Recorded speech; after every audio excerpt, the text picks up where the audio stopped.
untuk subscribe dan tekan tombol loncengnya ya.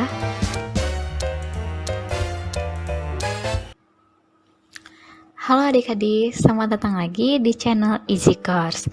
Nah, channel ini membahas materi matematika, fisika, dan kimia tentunya dengan ala bimbel. Oke, untuk pada video kali ini kita akan membahas materi dari kimia.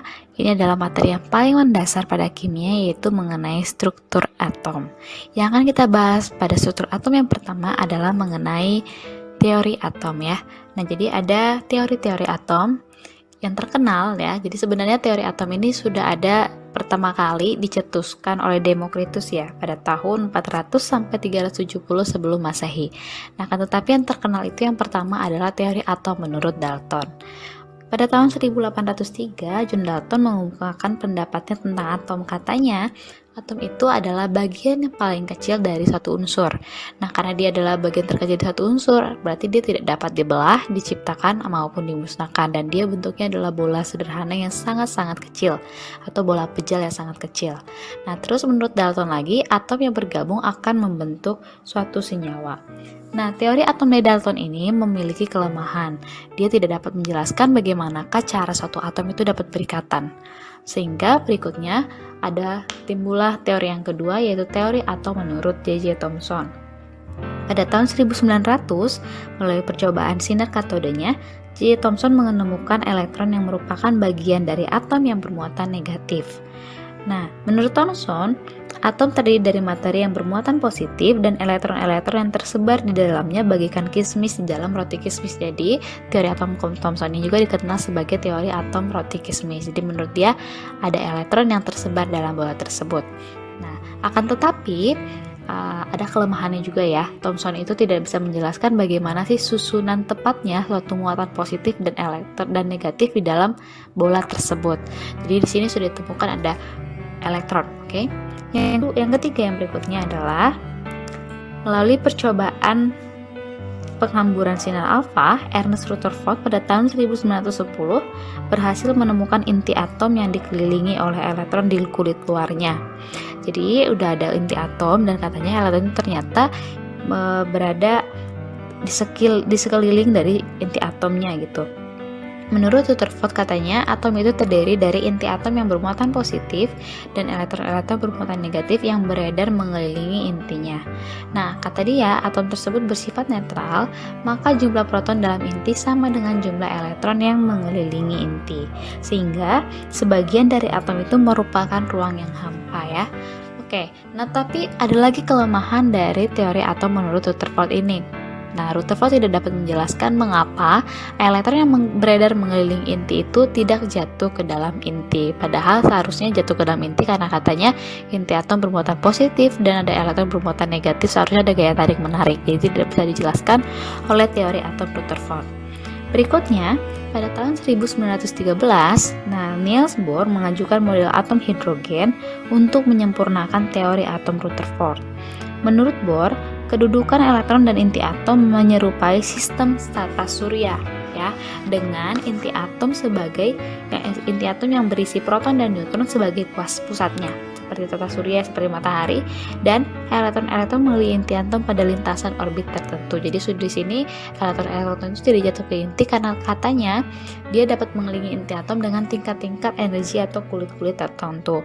Nah, jika misalkan elektron-elektron ini ingin berpindah dari kulit satu ke kulit lainnya membutuhkan energi. Elektron dapat berpindah dari tingkat energi yang satu ke tingkat energi yang lainnya. Nah, jika misalkan ada elektron yang ingin berpindah dari tingkat energi rendah ke tingkat energi tinggi, itu dengan cara menyerap energi disebut dengan eksitasi. Elektron dapat berpindah dari tingkat energi tinggi ke rendah dengan cara pemancaran energi atau disebut deeksitasi. Nah, kan tetapi ternyata teori atom Bohr ini juga masih memiliki kelemahan, yaitu terjadi penyimpangan untuk atom yang lebih besar daripada hidrogen, karena kan teori atom Bohr ini adalah model atomnya adalah hidrogen. Nah, itu dia teori-teori atom. Nah, berikutnya nanti akan dibahas lagi, selanjutnya ada lagi selain teori atom Bohr, yaitu teori mekanika kuantum yang akan dijelaskan berikutnya di materi bilangan kuantum. Pembahasan yang kedua mengenai struktur atom adalah lambang dari atom. Nah, atom ini dapat dilambangkan sebagai berikut. A, Z, X, dengan X adalah lambang unsur, A adalah nomor massa atau jumlah proton ditambahkan dengan jumlah neutron, karena kan inti atom itu katanya berisi proton dan neutron, maka massa dari atom tersebut adalah jumlah dari proton ditambah dengan neutron. Dan ada Z, yaitu nomor atom atau jumlah proton atau jumlah elektron. Oke, nah adik-adik, atom-atom ini dapat melepas atau dapat menerima elektron sehingga atom menjadi bermuatan. Atom-atom yang bermuatan ini disebut dengan ion. Saya tuliskan di sini ya. Atom yang bermuatan itu disebut dengan ion. Oke, ketika suatu atom melepas elektron, ya jadi ketika suatu atom ini melepaskan elektron, kita bayangkan jika pada suatu atom yang netral ya, jumlah proton atau jumlah elektron itu sama ya. Jumlah proton pada atom yang netral, proton sama dengan jumlah elektron. Nah, ketika suatu atom melepaskan suatu elektron, maka yang terjadi adalah si elektronnya berkurang nih. Nah, mengakibatkan atom itu akan bermuatan positif. Kenapa? Jumlah protonnya akan lebih banyak dibandingkan jumlah elektronnya. Kita simbolkan seperti ini, jadi X min ya, atau biasa disebut dengan X positif, atau biasa disebut dengan kation. Nah, dia akan bermuatan positif karena jumlah protonnya akan lebih banyak. Nah, ketika suatu atom menangkap elektron, dia menangkap sesuatu yang negatif, maka yang terjadi adalah, saya singkat elektron jadi M ya. Maka yang terjadi adalah jumlah proton ini akan lebih sedikit dibandingkan jumlah elektron. Jadi elektron lebih banyak. Elektron itu adalah partikel bermuatan negatif, sehingga atom tersebut akan bermuatan negatif karena dia lebih banyak elektronnya dibandingkan si protonnya. Itu biasa disebut dengan anion. Nah, seperti itu ya. Saya akan buat contoh yang pertama di sini.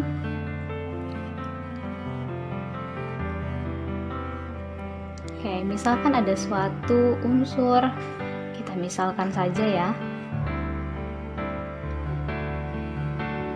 atau ya ini dia 2311Na.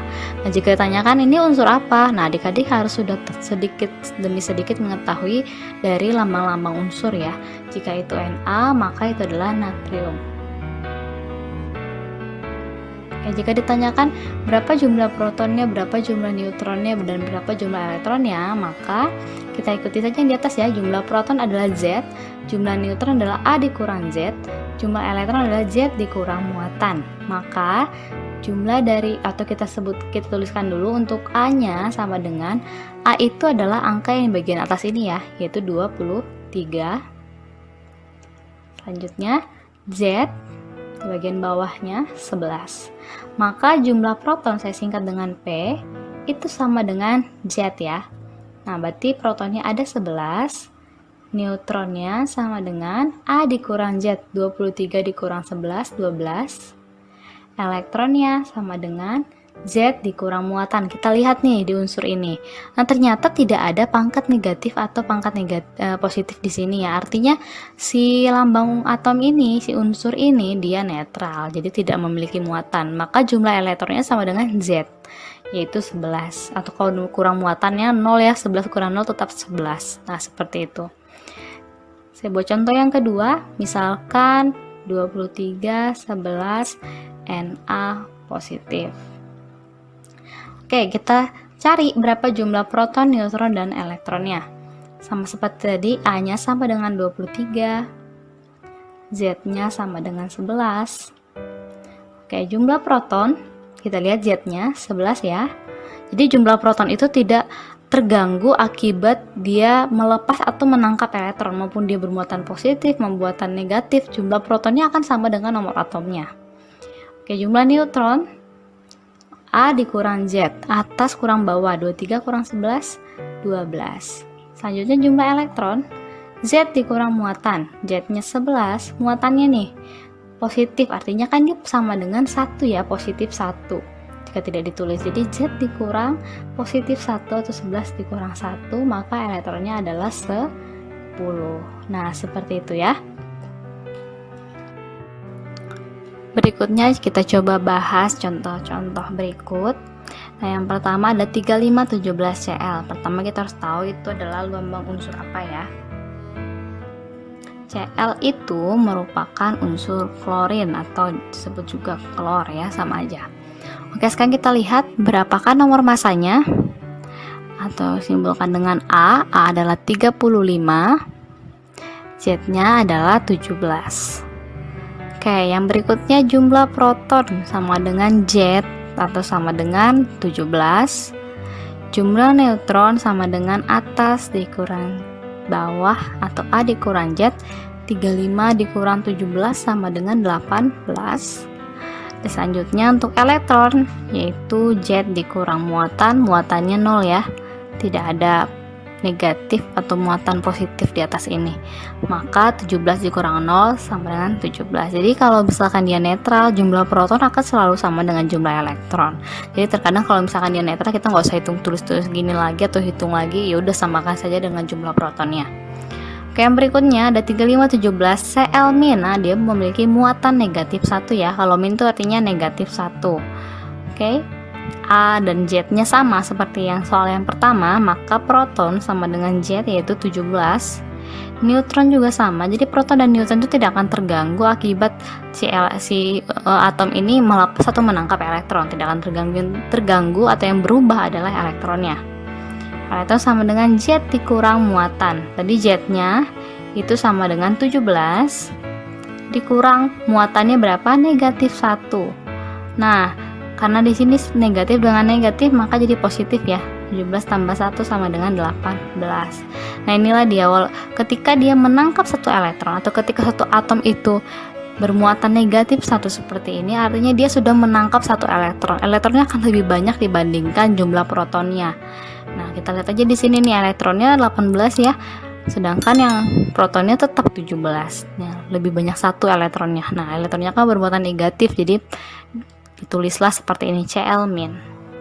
Oke, yang berikutnya 2713 Al. Nah, Al ini apa? Al adalah aluminium ya. Oke, nah jumlah A-nya sama dengan 27, Z-nya sama dengan 13, maka proton sama dengan 13, neutron sama dengan 27 dikurang 13 sama dengan 14. Untuk elektron karena dia netral sama dengan proton yaitu 13. Nah, yang di bawahnya dia bermuatan positif 3. Oke. Maka proton tetap 13, neutron tetap 14. Untuk elektron Z dikurang muatan, Z-nya 13 dikurang muatannya berapa? Positif 3. Jadi 13 kurang 3 sama dengan 10. Jadi si atom ini sudah kehilangan 3 elektronnya, makanya 3 plus ya, dia kehilangan sehingga si protonnya lebih banyak 3 dibandingkan si elektron.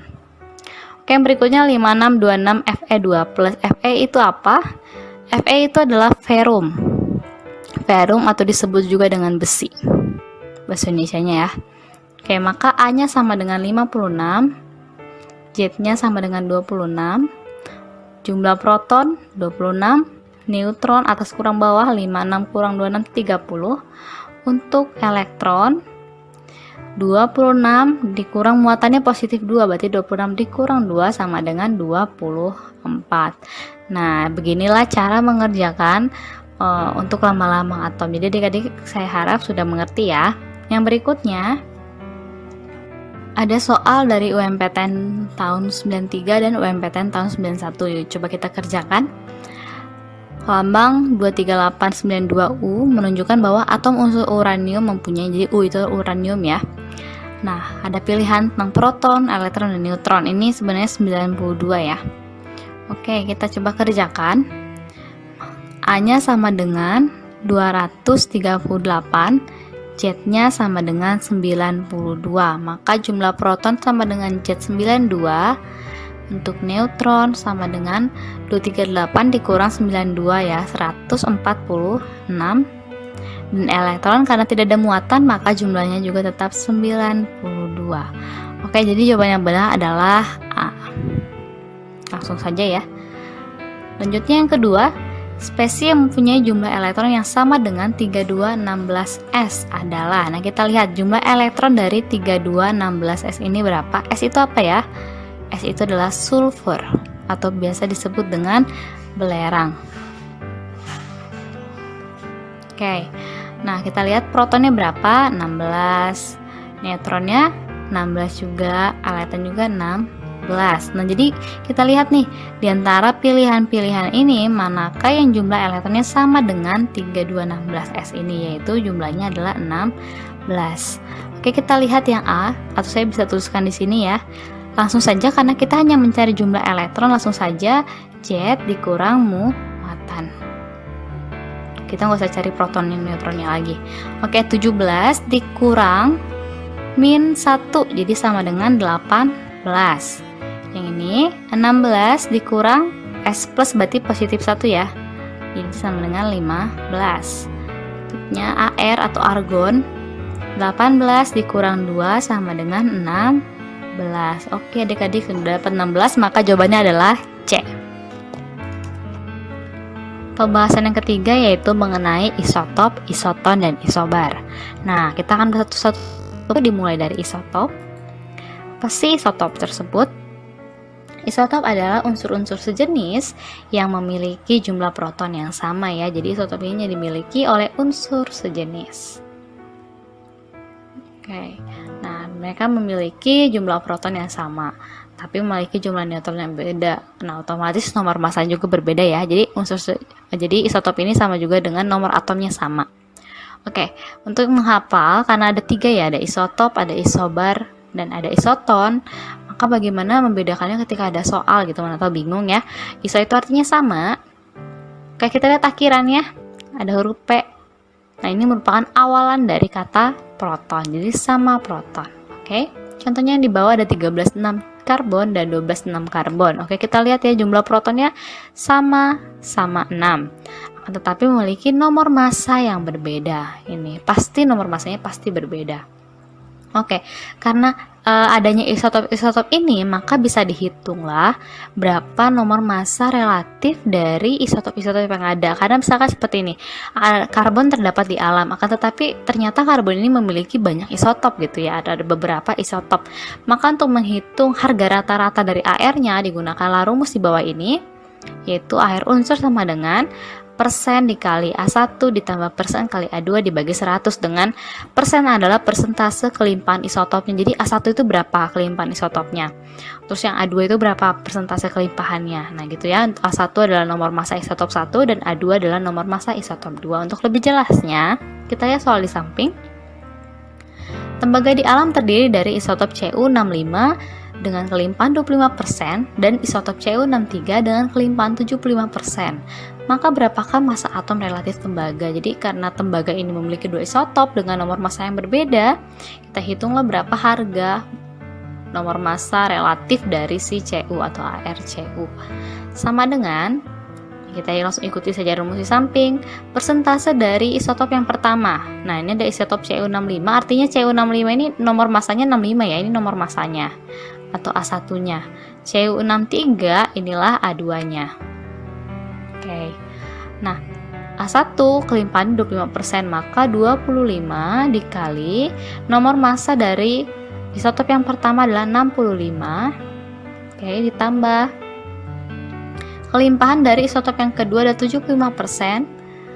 75 dikali 63 ya untuk A2-nya dibagi 100.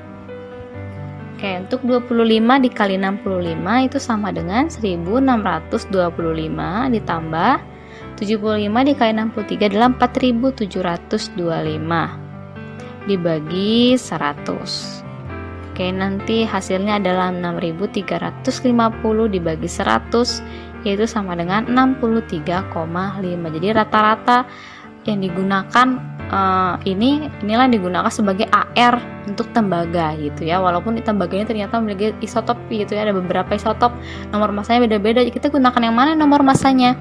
Nah, kita hitung aja dengan cara seperti ini untuk mencari nomor massanya, dan ini akan menjadi ArCu untuk di soal manapun. Jadi untuk berikutnya kita akan menghitung ArCu. Untuk di konsep mol juga akan dibutuhkan AR dari beberapa unsur. Jadi jawabannya adalah C. Itu berikutnya nanti kita akan bahas soal-soal lainnya mengenai isotop ini. Kita lanjutkan dulu. Ada isoton ya. Nah, isoton ini yang memiliki jumlah neutron yang sama namun memiliki jumlah proton yang berbeda. Nah, tapi untuk isoton tidak seperti isotop yang harus unsur sejenis, isoton tidak. Nah, kita lihat aja cara menghafalnya. Iso itu artinya sama, isoton ya akhirannya adalah N, itu merupakan awalan dari neutron. Jadi isoton adalah unsur-unsur yang memiliki jumlah neutron yang sama. Oke, contoh di bawah adalah 14,6C dan 16,8O. Yuk kita hitung berapa sih neutron dari karbon ini. 14 dikurang 6 ya, tinggal atas kurang bawah itu sama dengan 8. Contohnya lagi 16,8 oksigen, jumlah neutronnya adalah 16 dikurang 8 yaitu 8. Nah, kita lihat saja jumlah neutronnya sama, maka antara 14,6C dan 16,8O itu merupakan isoton. Itu ya, gampang ya. Yang terakhir adalah isobar. Nah, isobar ini adalah unsur-unsur yang memiliki nomor massa yang sama. Oke, jadi sini nomor massa itu kan disimbolkan dengan A ya. A sama, akan tetapi nomor atomnya berbeda atau J-nya beda, Z-nya. Oke, ya gitu ya. Isobar, baris yang di atas lah ya. Saya mikirnya gitu. Kita lihat saja 16,7N dan 16,8O. Nah, kita lihat nih nomor masanya 16. Oke, berarti ini merupakan isobar. Ya, Z-nya beda ya. Ya, 7 dan 8. Maka ini disebut dengan isobar. Oke, seperti itu adik-adik mengenai isotop, isoton, dan isobar. Sebelum kita lanjutkan ke pembahasan yang berikutnya, mari kita kerjakan kedua soal berikut mengenai isotop, isoton, dan isobar. Soal yang pertama, suatu unsur X mempunyai dua isotop yaitu 42X dan 44X. Jika massa atom relatif X sama dengan 43,7, maka perbandingan persentase dari 44X dan 42X adalah. Nah, jadi untuk di soal yang ini berbeda dengan soal sebelumnya. Di sini sudah diketahui berapakah jumlah dari massa atom relatifnya. Nah, kita mencari berapakah kelimpahan dari isotop yang pertama dan kelimpahan dari isotop yang kedua. Lalu dibuat perbandingan seperti itu ya. Nah, kita harus buat dulu seperti ini. Jika 44X kelimpahannya adalah sebesar Y, maka 42X itu akan sama dengan 100 dikurangi Y. Loh, kenapa 100 gitu ya? Nah, jadi total kelimpahan isotop itu pasti adalah 100. Jadi kalau kita misalkan ini Y, berarti yang satunya lagi pasti adalah 100 dikurang Y gitu ya. Oke, sekarang kita tuliskan rumus. AR itu akan sama dengan persentase kelimpahan isotop yang pertama dikali nomor massa isotop pertama ditambah persentase dari isotop yang kedua dikali nomor massa isotop kedua dibagi dengan 100. Oke, jadi kita misalkan saja bahwa 44X ini adalah A1, maka untuk 42X ini adalah A2 ya. Oke, selanjutnya AR-nya sudah diketahui yaitu sebesar 43,7. Di 43,7 sama dengan, oke, untuk A1-nya kita sudah misalkan persentasenya adalah sebesar Y. Maka Y dikali berapa nomor massa dari isotop yang pertama, 44 ya. Ditambah persentase untuk isotop yang kedua adalah 100 dikurang Y dikali nomor massa isotop kedua adalah 42 dibagi dengan 100. Jadi kita kalikan dulu 100 dengan 43,7, 4370 sama dengan 44Y ditambah, ini kalikan sini ya, langsung kita buka saja ya, nggak usah dalam kurung lagi. 100 dikali 42, 4200 dikurang 42Y. Oke, sekarang kita buat 4200 ini jadi sebelah kiri.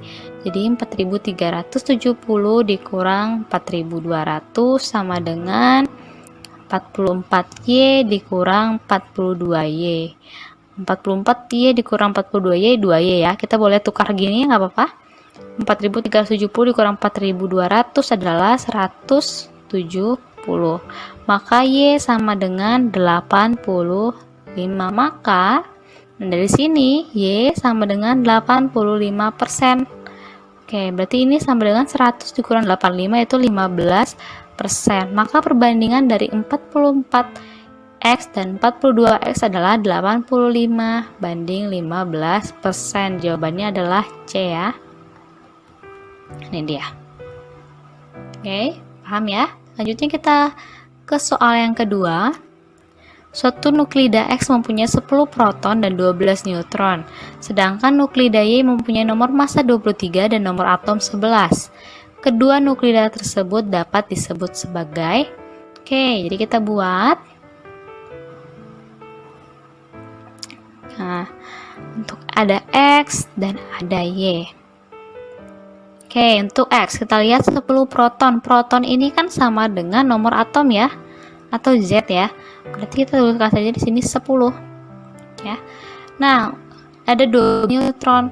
Ternyata jangan lupa ya, nomor massa itu sama dengan jumlah proton ditambahkan dengan jumlah neutron gitu kan. Atau misalkan nomor atom ditambahkan dengan jumlah neutron, berarti sama dengan 10 ditambahkan dengan 12, yaitu 22. Nah, yang berikutnya untuk nuklida Y, nomor massanya 23 dan nomor atomnya adalah 11. Nomor massa itu yang di atas ya, 23. Nomor atomnya ada 11. Nah, kira-kira ini merupakan apa? Isotop, isoton, isobar, isomer, atau isoelektron. Nah, sebelum kita lanjut mengerjakan, untuk yang ketiga ini kita sudah paham ya. Tetapi pilihan D dan E mungkin kita belum tahu apa itu isomer dan apa itu isoelektron. Nah, isomer ini adalah senyawa-senyawa yang memiliki rumus molekul sama atau RM yang sama akan tetapi memiliki rumus struktur yang berbeda. Oke, nanti kita akan bahas ini berikutnya nanti di kelas 11 mengenai hidrokarbon. Ya, jadi rumus strukturnya beda. Untuk isoelektron sebenarnya ini hampir sama ya dengan isotop sama proton. Kalau isoelektron berarti sama elektron. Jadi akan tambahan aja. Mungkin ada beberapa yang pelajari di sekolah, ada juga yang tidak dipelajari mengenai isoelektron. Tetapi isoelektron itu artinya adalah sama elektron, jadi jumlah elektronnya sama. Oke, kita lihat antara X dan Y apakah yang sama? Nah, kita tulisan saja di bawahnya. Oke, kita buat cerah dulu. Nah, ini protonnya sama dengan 10, elektronnya sama dengan 10. Nah, untuk neutron itu sama dengan 12 ya, jelas tertera di dalam soal. Oke, untuk yang ini protonnya adalah 11, elektron juga sudah pasti 11, maka neutronnya adalah 23 dikurang 11, 12. Ternyata memiliki neutron yang sama. Jika sama neutron, maka disebut sebagai isoton. Sama neutron. Jadi jawabannya adalah B. Itu dia, oke? Nah, kita akan melanjutkan ke pembahasan yang berikutnya. Pada pembahasan yang keempat ini kita akan mempelajari mengenai konfigurasi dari elektron. Nah, apa sih yang dimaksud dengan konfigurasi elektron? Konfigurasi elektron adalah susunan dari elektron. Oke, susunan elektron di dalam suatu atom. Nah, karena menurut teori-teori atom yang sebelumnya kita telah pelajari bahwa ada kulit-kulit yang beredar atau lintasan-lintasan energi yang mengelilingi inti dan situlah letak dari elektronnya. Nah, bagaimana sih susunan elektronnya di lintasan pertama, lintasan kedua, dan lintasan yang berikutnya? Jadi kita akan mengetahui melalui pembelajaran mengenai konfigurasi elektron ini. Oke, yang pertama yang kita pelajari adalah konfigurasi berdasarkan model kulit. Nah, menurut konfigurasi berdasarkan model kulit ini, kita akan memahami mengenai 2N pangkat 2. Apa sih arti dari 2N pangkat 2 ini? Nah, N ini merupakan kulit atau lintasan gitu ya. Kulit atau lintasan. Jadi misalkan nih ada kulit yang pertama, misalkan N-nya 1, 2, 3. Nah, kulit yang pertama bisa disebut juga dengan kulit K ya.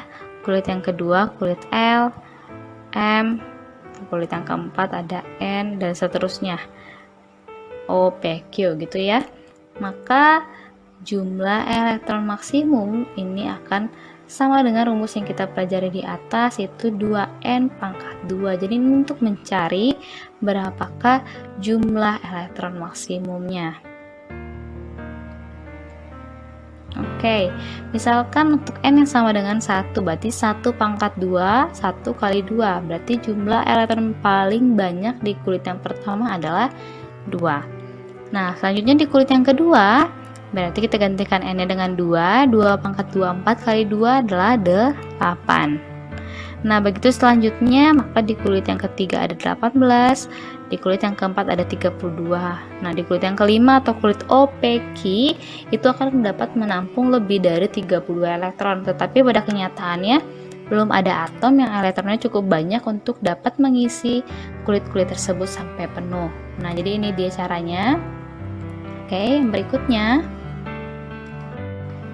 cara pengisian elektron. Jadi kulit-kulit elektron ini akan diisi berurutan mulai dari kulit K, L, M, dan N. Akan tetapi ada syarat-syaratnya ya. Nah, kita pelajari dulu yang pertama untuk kulit K. Pada kulit K ini kan maksimumnya ini adalah tadi jumlah elektron maksimum ya, sesuai yang kita pelajari sebelumnya. Maka di kulit K itu diisi 2 elektron. Jika ada suatu atom yang ternyata memiliki elektron lebih dari 2, maka setelah kita isi kulit K dengan 2 elektron, sisa akan masuk ke kulit yang berikutnya, yaitu adalah kulit yang kedua atau kulit L. Nah, untuk kulit L ada syaratnya. Oke, kita bagi yang pertama. Oke. Nah, kulit L ini akan diisi sebanyak sisa elektron. Nah, sisa elektron dari kulit yang pertama tadi ya, diisi sebanyak sisa elektron bila elektron sisa jika sisa di bawah 8. Jadi kalau misalkan di bawah 8 nih sisanya, maka isi aja berapa gitu. Misalkan sisanya 7, maka isi 7. Jika sisanya 6, maka isi 6.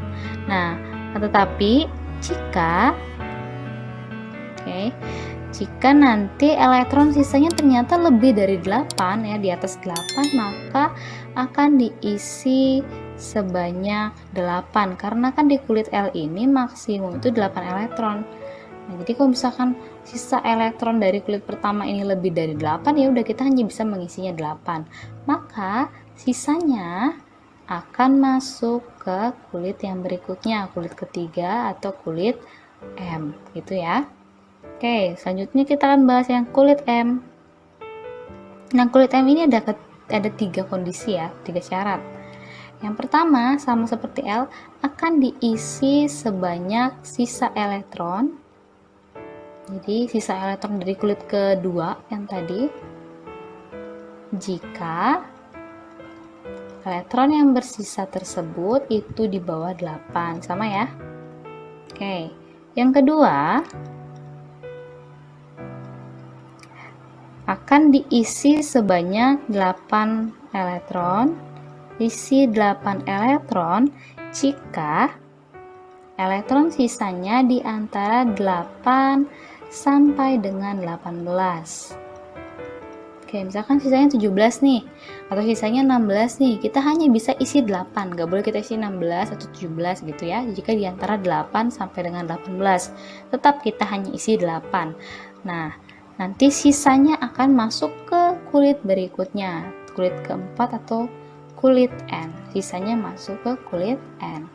Yang ketiga, nah karena untuk kulit M ini dia maksimum 18 elektron, maka bisa diisi 18 elektron jika elektron sisa itu berada di atas 18 gitu. Jadi kalau misalkan di atas 18 ya kita hanya boleh isi 18 aja, sisanya kemana? Sisanya sama ya dengan kondisi yang kedua, sisanya masuk ke kulit yang ketiga atau kulit N. Kayak yang keempat, untuk kulit N ada 4 kondisi. Kayak yang pertama adalah sama ya, isi sebanyak sisa.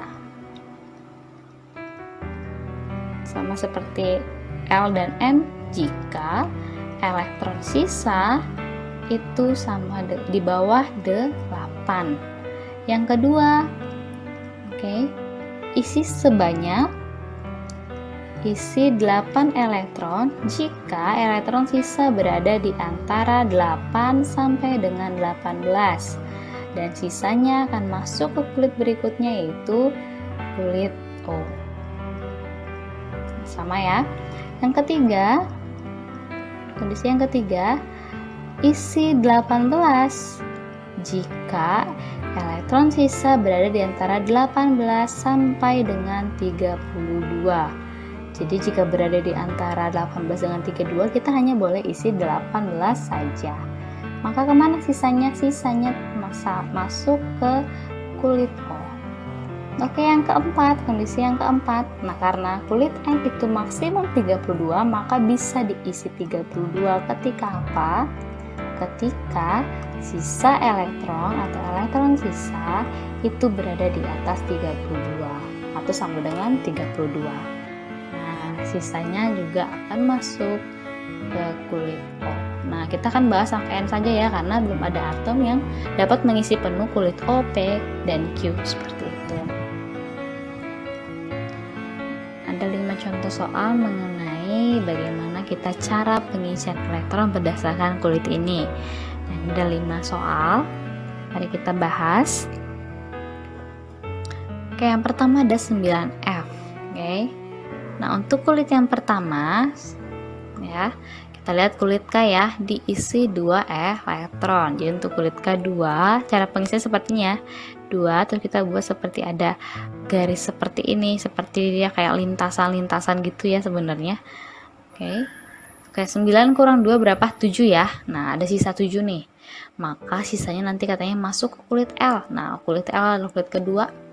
Diisi sebanyak sisa elektron jika elektron sisa di bawah 8. Kebetulan sisanya adalah 7. Oh, berarti kita isi aja sebanyak sisanya, yaitu 7. Nah, seperti ya, ini kulit K dan kulit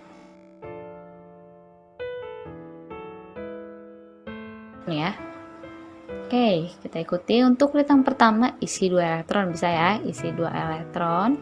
Berikutnya sisanya berarti berapa? 16 ya, sisanya adalah 16. Maka lihat nih, diisi sebanyak sisa elektron jika elektron sisa di bawah 8. Oh, ternyata tidak ya. Nah, jadi sisanya itu adalah 16, maka isi saja sebanyak 8 elektron gitu. Jika elektron sisanya di atas 8, ini lupa saya tulis ya.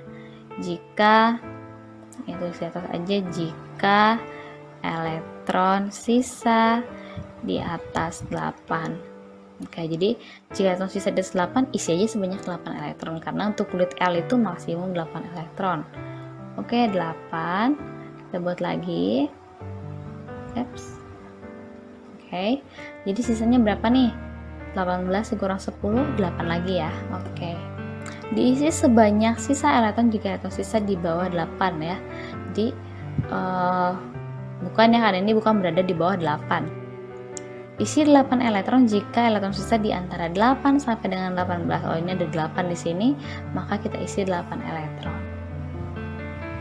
Oke, daya totalnya sudah sama dengan 18. Kita coba lagi yang ketiga, ada 20 Ca. Ca adalah kalsium. Kulit pertama pasti 2 ya.